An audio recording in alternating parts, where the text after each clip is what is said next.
Welcome to Unscripted, a podcast with no script by design. We're not following a plan, and that's exactly the point. This show is about whatever's on the minds of your hosts, Larry Lannan and Duncan Giles. We'll dig into what's happening in the world, and just as importantly, what isn't making headlines this week. So, with that, let's get started.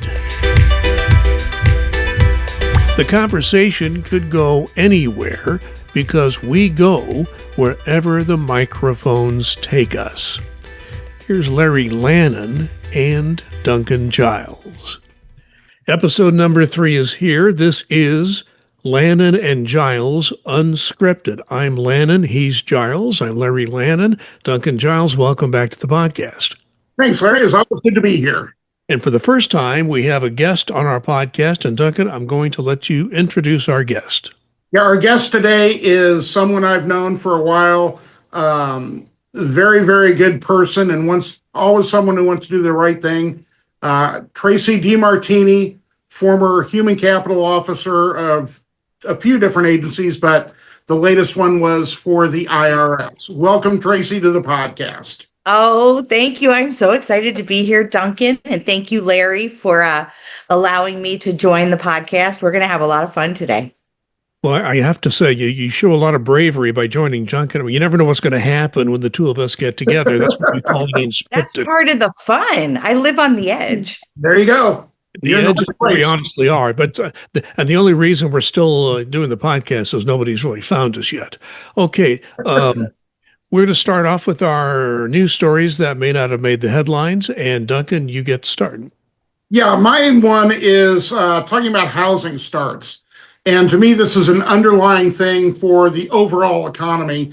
And for housing starts in May were the lowest that they had been, housing sales were the lowest they had been in 16 years. And you couple that with housing completions exceeded housing starts. In other words, the houses they built had more of them than they started. And that was for the first time since May of 2020 during the pandemic. And what this tells me, it's an underlying sign of the fact that people are scared to buy homes.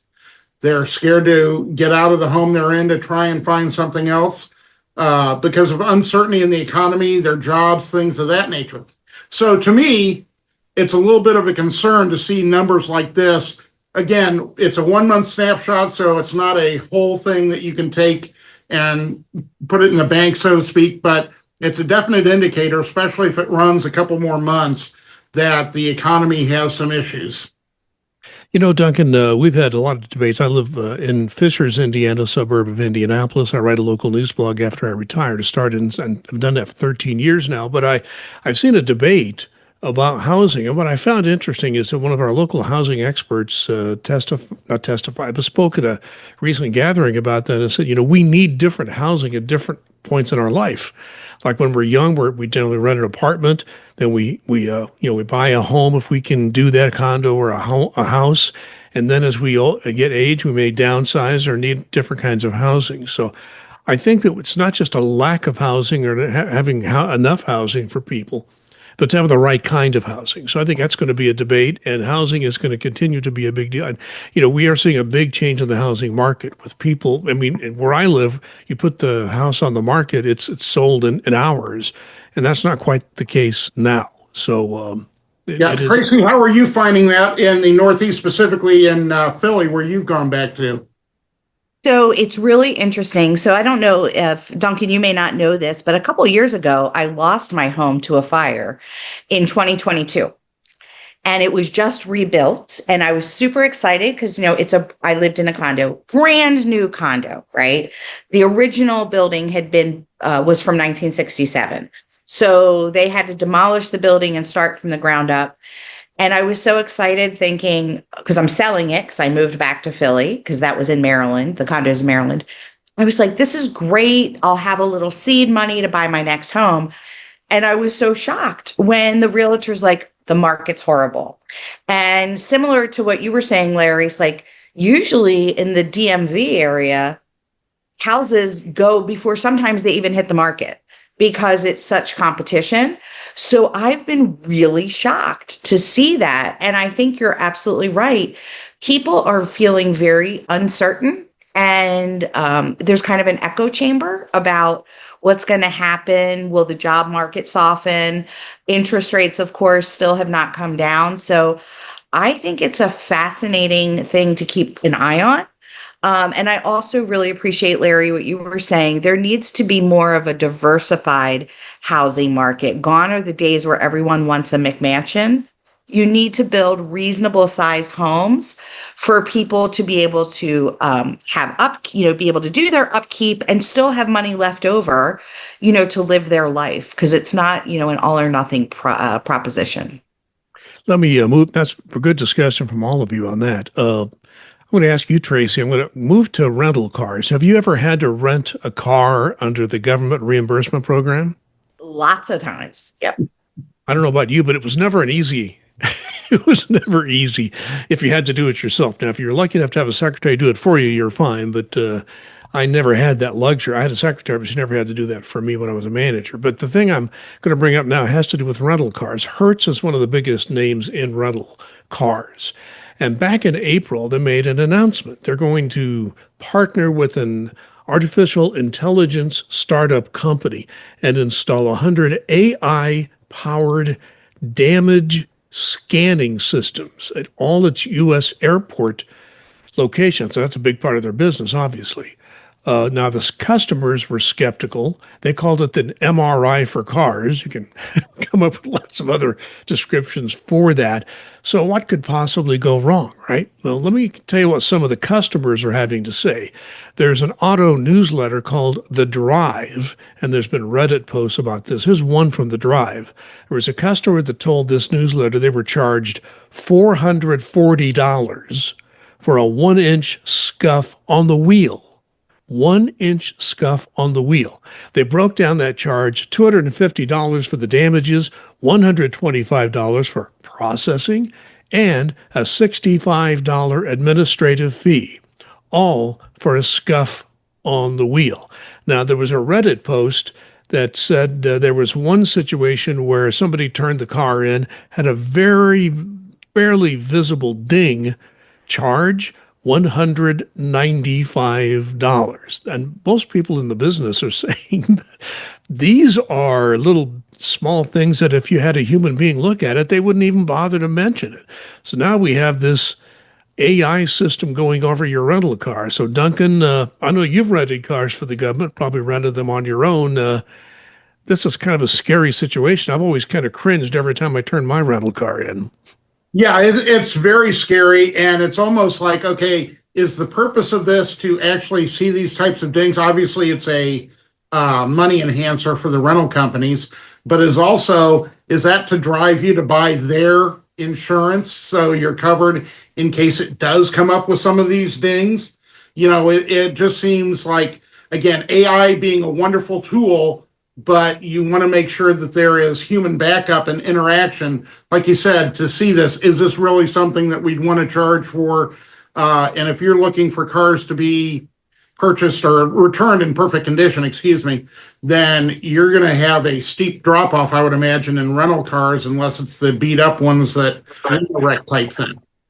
Well, Traci, you've obviously rented a number of cars under the government reimbursement program.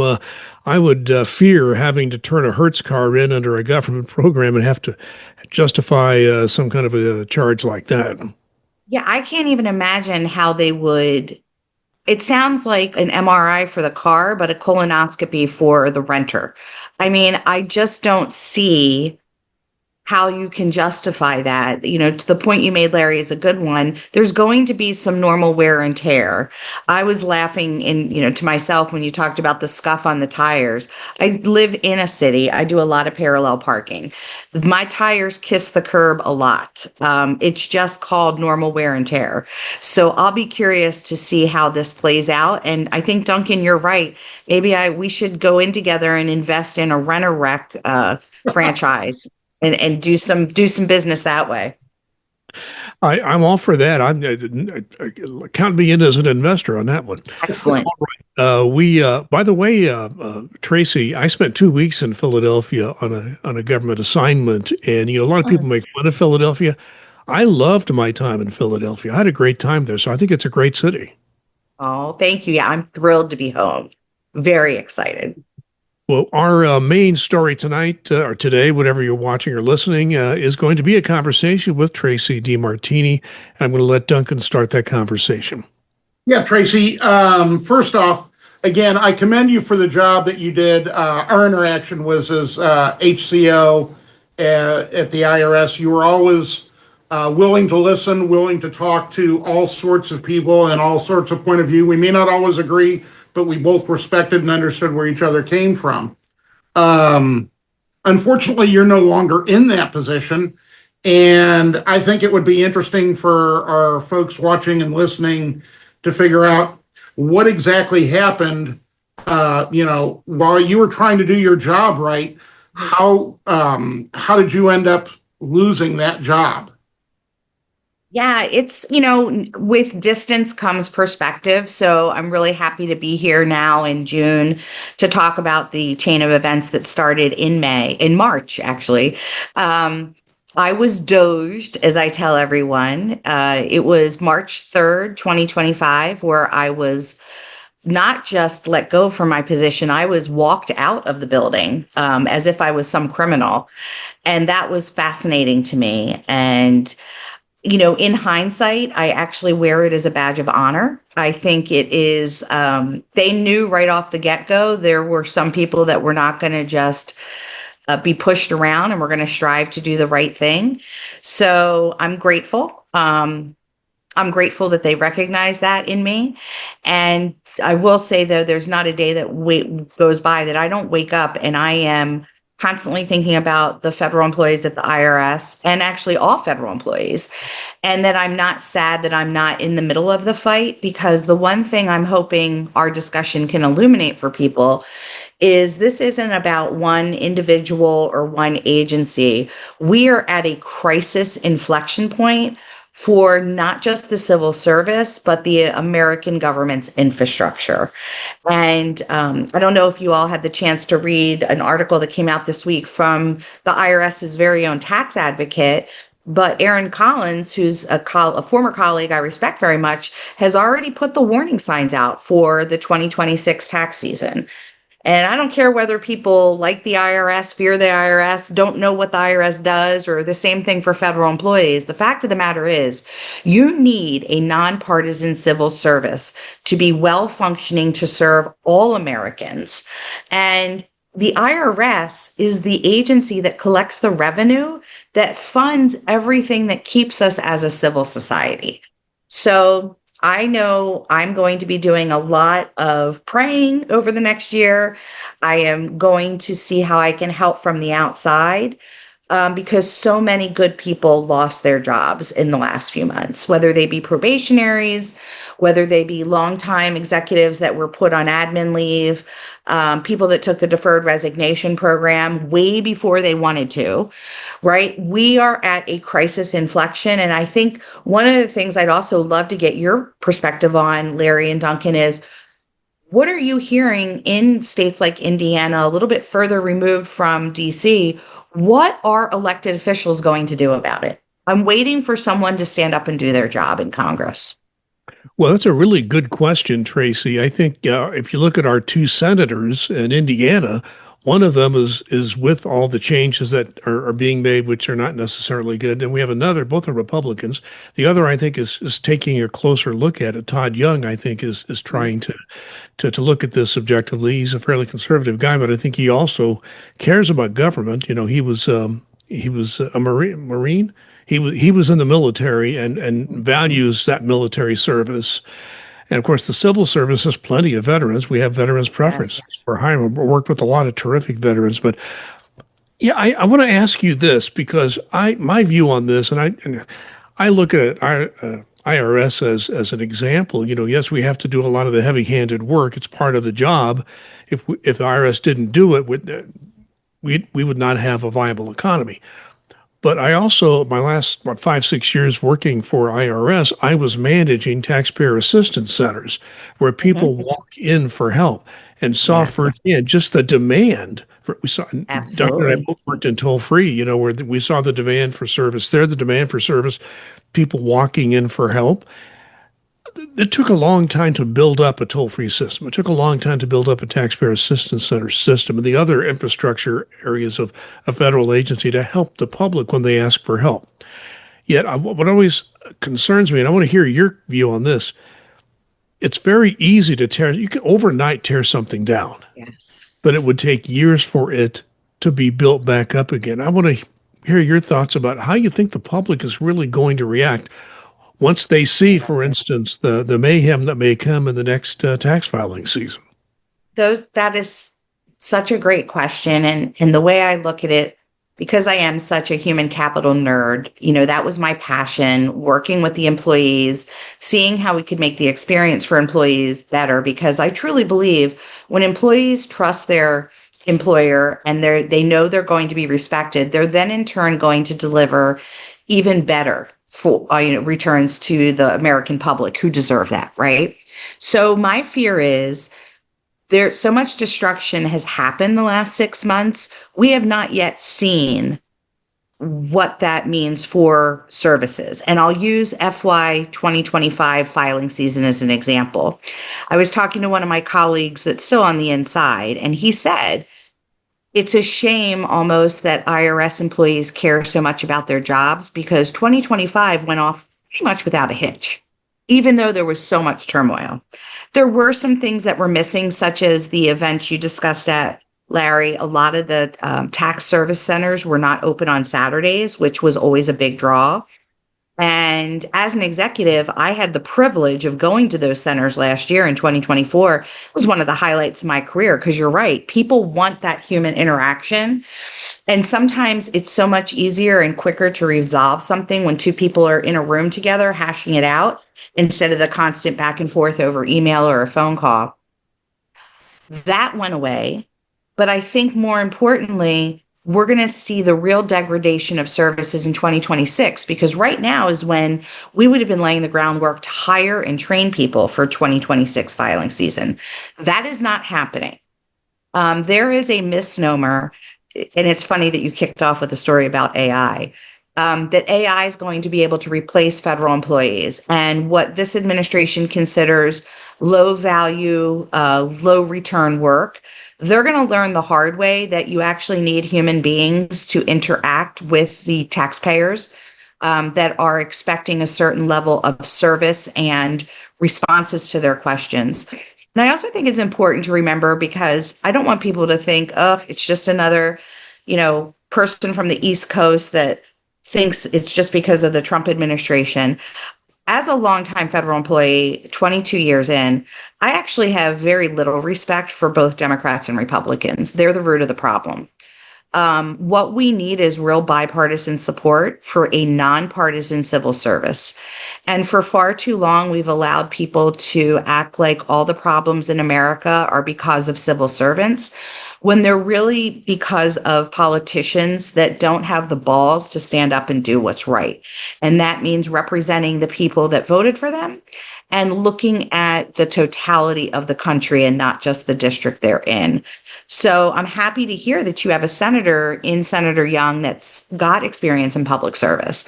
Maybe he will be one of the future leaders that can start to bridge the gap and reduce the flat out insanity and hatred that seems to be fueling this country. It needs to stop.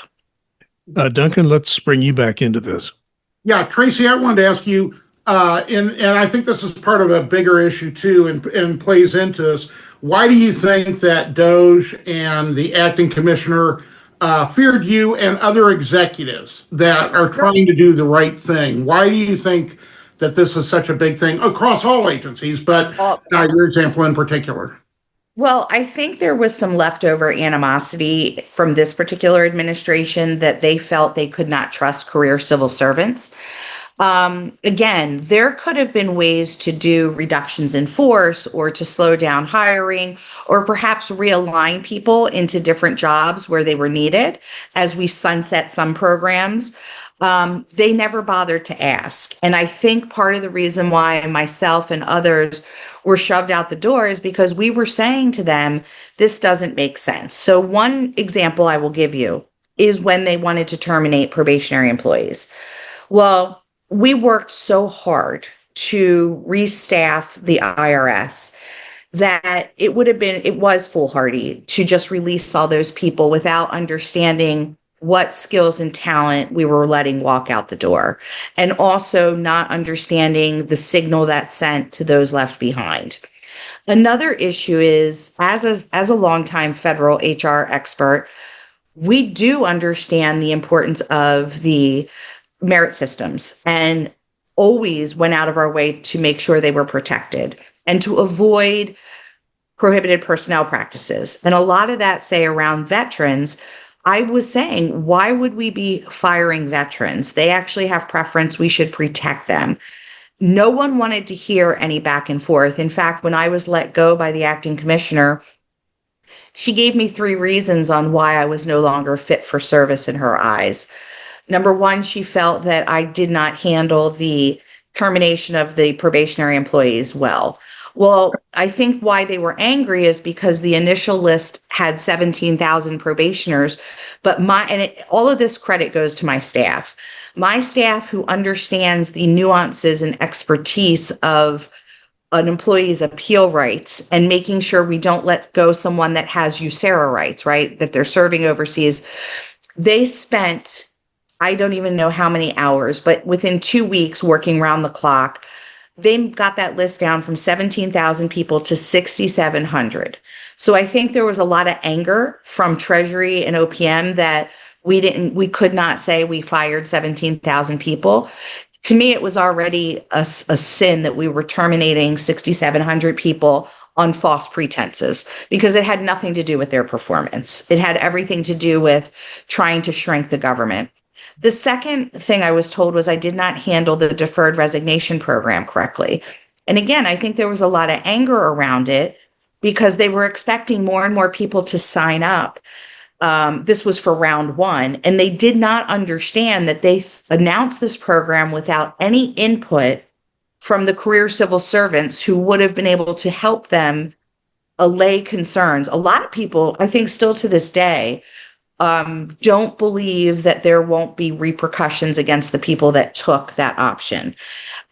Because we all know, and Duncan, you know this, especially as a union person, we were always very carefully tracked on how much admin leave we gave out because it seems like a sunk cost. You're paying for people not to work, which is so counterintuitive when you're trying to say you're preventing fraud, waste, and abuse. It just doesn't add up.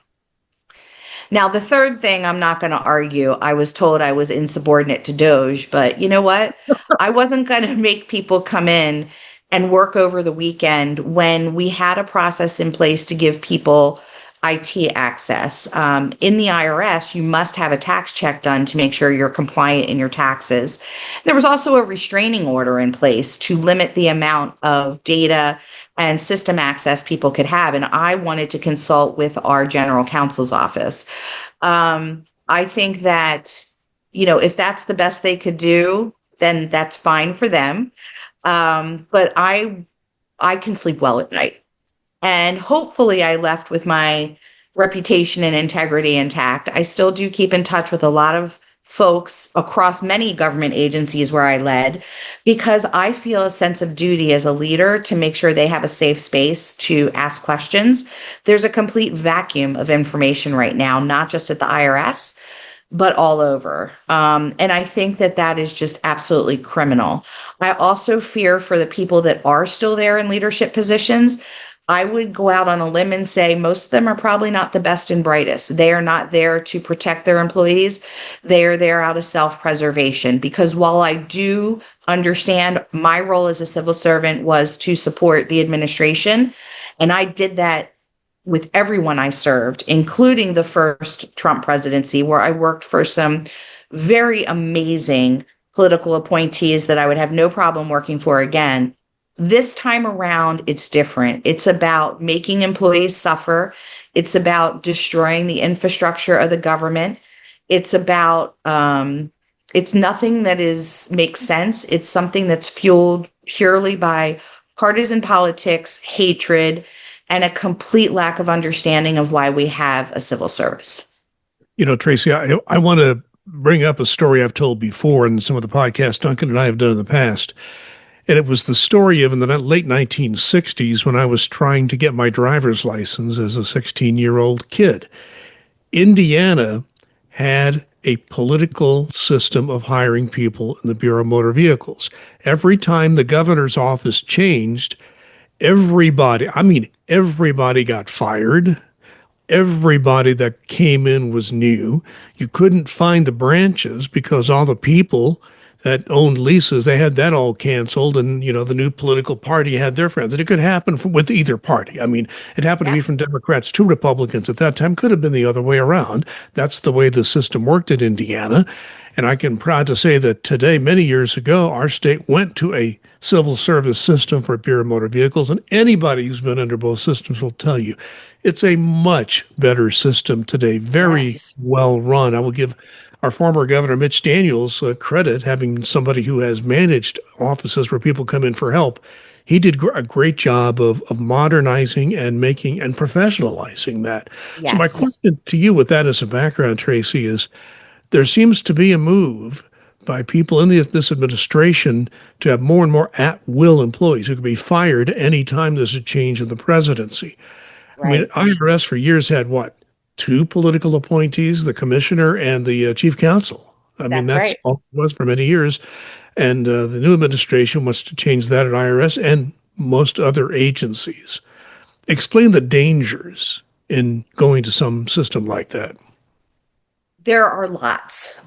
So let's just start with even those individuals that are what we call Schedule C employees. They are affiliated with the political party.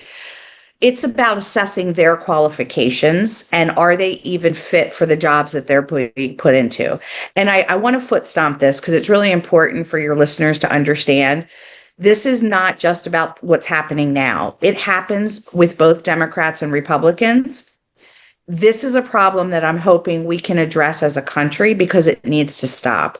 When you put people into jobs that are decision-making and policy-making, and they don't have the skills or the temperament, you're asking for chaos and absolute madness. What I think is going to happen now, especially in an agency like the IRS, which is a political football, it should not be because it funds our American programs. They are making a move to have more political people in the IRS, which to me is a giant red flag because we have a voluntary tax compliance system that is really supposed to be built on trust and transparency. And when you influence it with politics, it's a recipe for disaster. You can certainly infuse a few more advisors in. Maybe Commissioner Long wants to have people that he feels comfortable with, but they are not and should not and cannot replace the expertise of career civil servants who know what the tax code is and the ins and outs, that know federal HR, federal procurement, federal budget. Our job is to be there and to give guidance. And I remember very well, again, under the prior administration, having to give that advice. If it seems scary to you, then you don't have the chops to be in a leadership role as a career civil servant. My job was to make sure they were making decisions that were not only legal, but could be sustained and explained. So when they leave office, and every politician leaves office at some point, there will be audits and investigations and people questioning, and you need to be able to explain the logic of how you got there. What we are seeing now is not just a full-on assault of the IRS and other agencies. It is trying to bring the spoil system back. Yeah. Which, let's just do whatever we want, however we want, line the pockets of our friends and family. I think we saw it happen with Doge. The fact that Musk could come in and just unilaterally cut contracts without understanding what those contracts did, and then bring in a company like Palantir, which again is a must company to get into sensitive databases. I mean, how these folks have not been arrested and prosecuted is beyond me. Duncan, I'll give you the final question for Traci. Yeah, that's to me is you're hitting the nail on the head, because when people would come to me and saying, well, is it so bad that they want access to IRS systems? And I'm like, IRS has a system called IDRS that, has all the tax information data. There's absolutely positively no reason whatsoever for them to be in that system if they're trying to get into. The question I wanted to ask is, one of the things to, take a step further, when they're talking about, instead of, some of the questions now for people coming into civil service are more loyalty tests than they are for fitness for the particular jobs. And, do you feel that we're getting away more from, when we come in, we're supposed to take an oath to the Constitution, not to an administration? Do you feel it's swinging too far that way and could have ramifications down the road for either party? No, absolutely. I always tell people, especially if you will work in the government for a long time, you do become a healthy skeptic of politics in general. Because again, you can see how both sides try to manipulate the system for their gain. This could be, I'm trying to spin it as a positive, because maybe this is just now an inflection point where we're going to get serious about keeping civil servants above the fray from politics.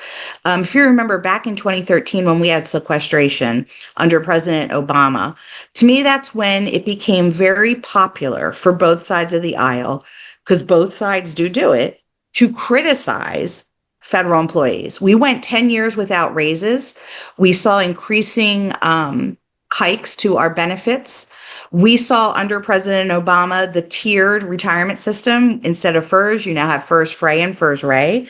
And while there may be some bona fide economic reasons to do that, it should be left to a bipartisan, neutral party to start discussing that. I would even go a step further and say our cost of living raises should be detangled from the president's budget, because all you do then is set up a system where politicians are using the civil service to make an example of us. Because let's be clear, if you've never served in government as a civilian, people don't really know what we do, and they have these negative images, and it just becomes self-perpetuating. And if I could add just one point, because I really want to get this home to your listeners as well, whether what they're doing with organized labor right now is also a travesty. I don't care if you don't understand why the federal government has unions or don't think that they should have unions. The bottom line is you need to have a system where the approved contracts, and again, it's a contract, a legally binding contract, is going to be honored and can't just be unilaterally destroyed by one person.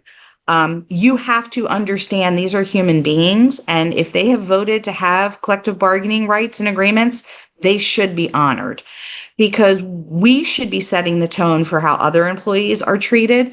I hate seeing little things on, Twitter or X or, LinkedIn or Facebook where people say, good, what's happening to the civil service? It's about time. That's how the rest of the world's been treated.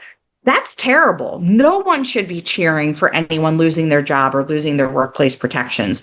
We should all be organizing as a whole, including managers, to say enough. We deserve dignity. We deserve economic security. We deserve to know that our work matters. And what is happening now, Duncan, is a travesty. They are politicizing the entire civil service. And I'm hopeful that in 2026, we will see a severe slowdown if there's changes on the Hill. But more importantly, I hope people will start paying attention to what's going on, because what's happening now may not affect people that are listening to your podcast right now, but I guarantee you they will feel the effects, and they will be coming for their jobs as well. Yeah, and if it's coming to right now, people also need to understand, if they're coming for federal sector unions, they're coming for private unions as well. This is the first step. Absolutely. Well, Traci, you have a very important perspective of someone who was an executive for years, at not just IRS, but other agencies as well, working in human capital. and one of those people marched out unceremoniously and unfairly from your job. So, well, you have a very important perspective. We could talk for hours. We do have to cut it off, but you're welcome to stay, but we appreciate very much your perspective on this. Duncan and I obviously gave our perspective for years in our Chapter 49 podcast, which was we did on behalf of the union that represents IRS employees in Indiana. And now that Duncan is retired, both of us are retired now. We've kind of gone off and had doing a podcast, which is a little wider in scope, but we appreciate that. Duncan, let's move on from that subject to our Critics Corner, and I'm anxious to hear what you have for us in Critics Corner this time. Okay, my Critics Corner is going to be a little bit different. It's not a movie or a show or something like that. In our house with my awesome wife, Kim does some cooking. I do some cooking. Kim is very recipe oriented.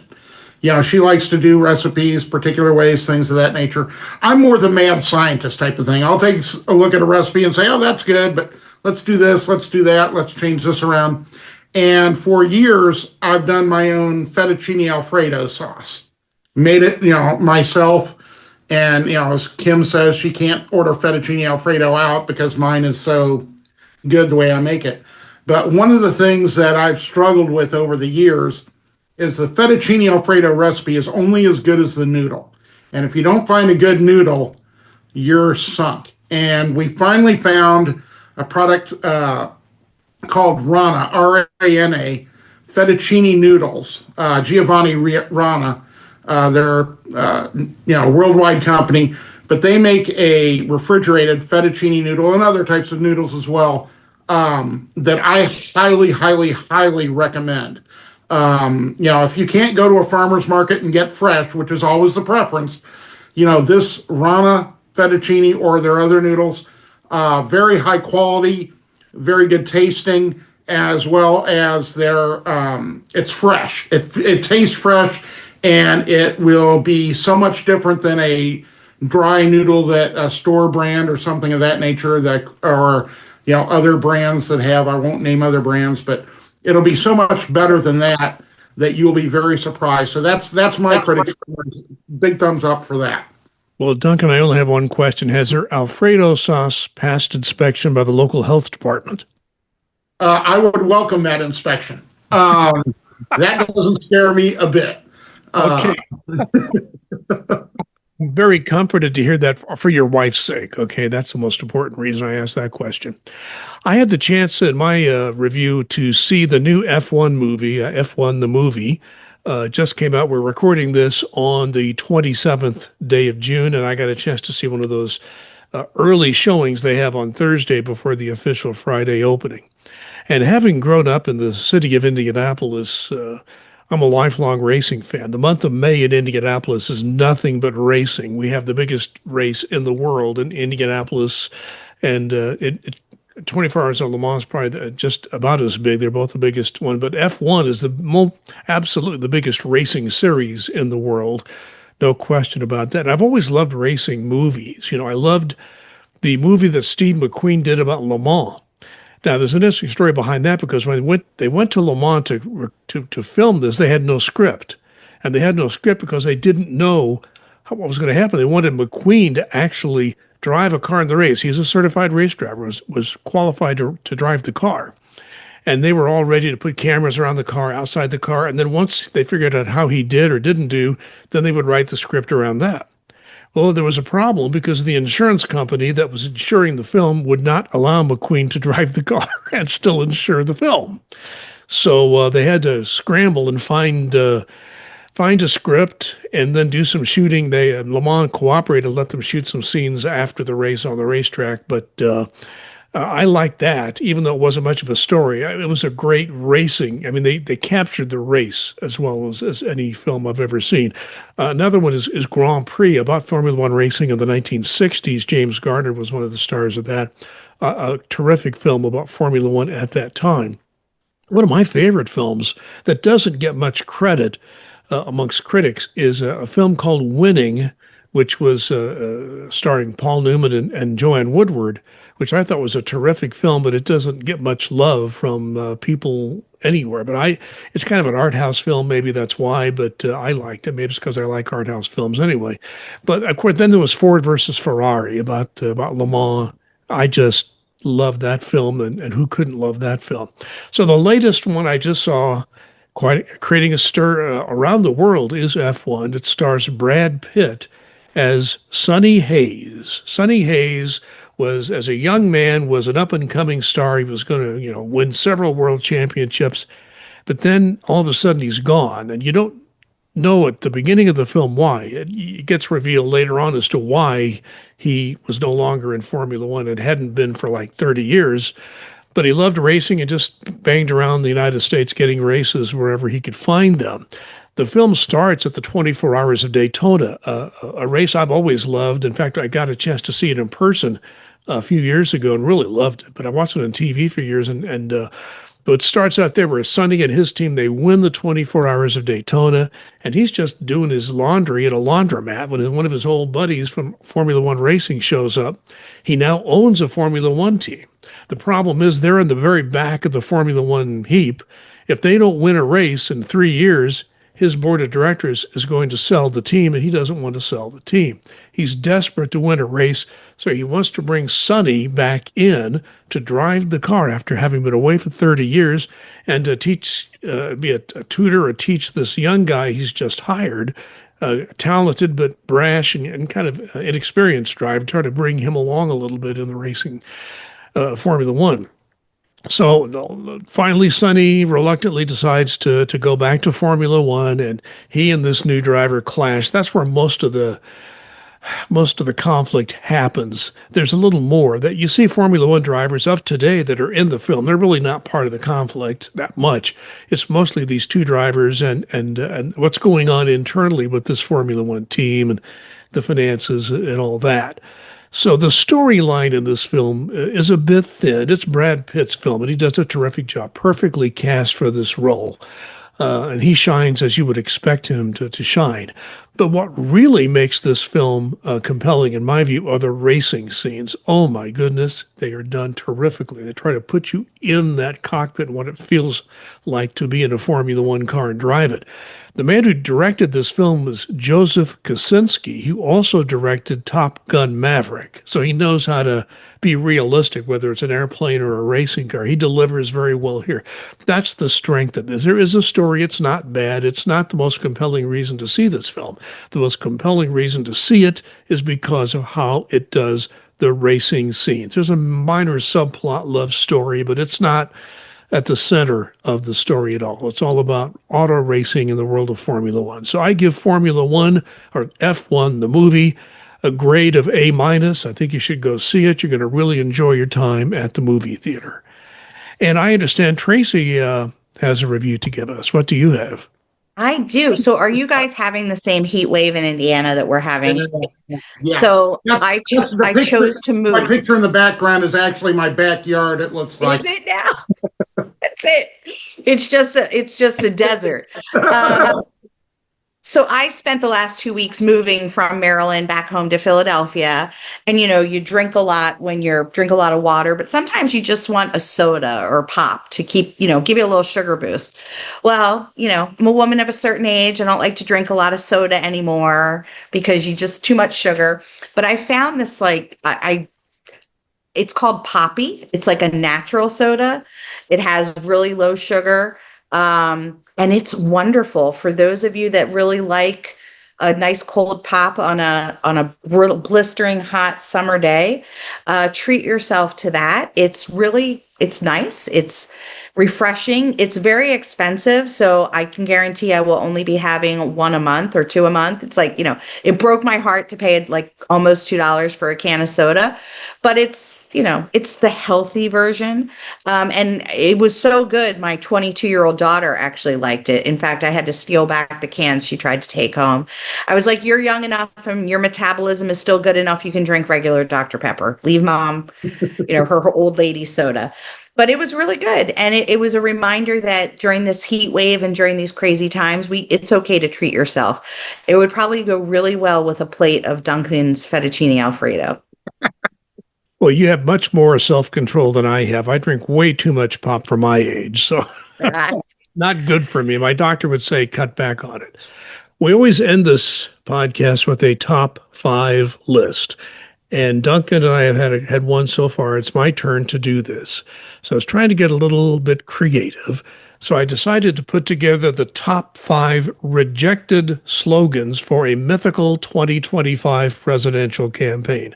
It's not a presidential campaign year, thank goodness a bit for that.